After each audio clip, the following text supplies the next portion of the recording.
from the 1st of November 2021 until the 8th of April 2022, Network Rail are carrying out essential lift maintenance at Clapham Junction. During this time, one lift will be out of service for 12 consecutive days. If you need assistance, please speak to a member of staff for further information.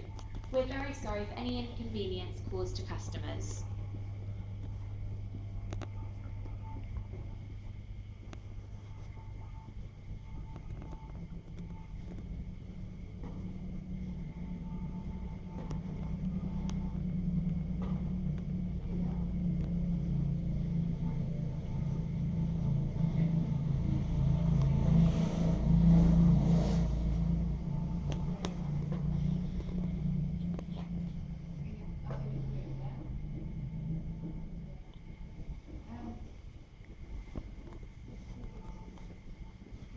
If you see something that doesn't look right, speak to staff or text the British Transport Police on 61016.